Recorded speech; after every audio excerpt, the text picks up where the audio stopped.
பாவங்க நம்ம காவல்துறை. அதாவது இந்த திமுக ஆட்சியில், இந்த ஸ்டாலினோட ஆட்சியில் நம்ம காவல்துறை கோர்ட் மூலியமா அசிங்கப்படுறது, கேவலப்படுறதே வேலையாக போச்சுங்க.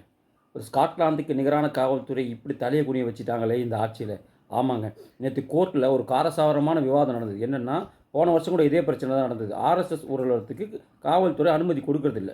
அனுமதி கொடுத்தாலும் அதில் 1008 விதிமுறைகள், ஃபார்மாலிட்டின்னு ஒரே பிரச்சனை பண்ணுறதுனால, ஒவ்வொரு வாட்டியும் அந்த அனுமதிக்கு நம்ம கோர்ட்டுக்கு போக வேண்டியதாக இருக்குது ஆர்எஸ்எஸ்.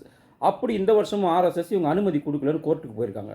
அப்போது ஹைகோர்ட் நீதிபதி கேட்டிருக்காரு, என்னென்னாக்கா, நாங்கள் ஏற்கனவே போன வருஷமே சொல்லியிருக்கோமே, ஏன் இப்படி பண்ணுறீங்க அப்படின்னு சொல்லிட்டு சாரமாரியாக கேள்வி கேட்டு மட்டும் இல்லாமல், இதில் வந்துட்டு சில போலீஸ் அதிகாரிகள் ஏன் அனுமதி மறுக்கிறாங்கன்னுங்கிற விஷயத்த கூட சொல்லியிருக்கிறாங்க. அதில் முக்கியமாக ஒன்று பார்த்தீங்கன்னாக்கா, திருச்சி போலீஸ் என்ன சொல்லியிருக்காங்கன்னாக்கா, ஊர்வலம் நடத்துகிற அன்றைக்கி ஏன் டிராஃபிக் ஜாம் ஆகும், அன்றைக்கி காலேஜ் ஸ்டூடெண்ட்ஸ் போவாங்க, ஸ்கூல் ஸ்டூடெண்ட்ஸ் போவாங்க, அரசாங்க ஊழியர்கள் போவாங்க, ப்ரைவேட்டில் வேலை செய்கிறவங்களாம் போகிறதுனால அன்றைய நாளில் வந்துட்டு டிராஃபிக் ஏற்பட வாய்ப்பு இருக்குது, போக்குவரத்து தடை ஏற்பட வாய்ப்பு இருக்குது, அதனால் நாங்கள் அனுமதி மறுத்தோம்னு சொல்லியிருக்காங்க.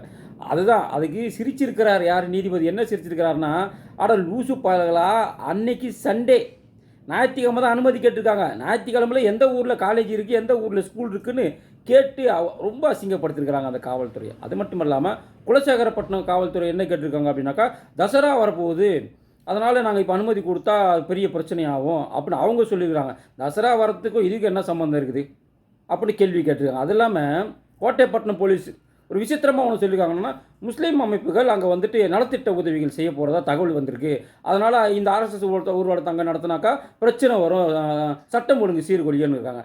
அதுக்கு ஹைகோர்ட் நீதிபதி என்ன கேட்டிருக்காருன்னா, நீங்கள் போலீஸா இல்லை அந்த அமைப்புகளோட உறுப்பினரா? அந்த அமைப்பு இன்னும் அனுமதி கேட்டு கடிதமே கொடுக்கல, ஆனால் ஆர்எஸ்எஸ் கடிதம் கொடுத்து நீங்கள் நிராகரித்து அது கோர்ட்டுக்கு வந்திருக்கு. அப்படி இருக்கும்போது அந்த அமைப்புக்கு இவ்வளோ ஆதரவாக இவ்வளவு பணிஞ்சு பேசுகிறீங்கன்னா, நீங்கள் அந்த இஸ்லாமிய அமைப்போட உறுப்பினராக நீங்கள் அப்படின்னு நீதிபதி கேட்டிருக்காங்க. இதெல்லாம் தேவையா காவல்துறையே? ஏன் இப்படி பண்ணுறீங்க? கேட்டால் அனுமதியை கொடுத்துட்டு போக வேண்டியதானே.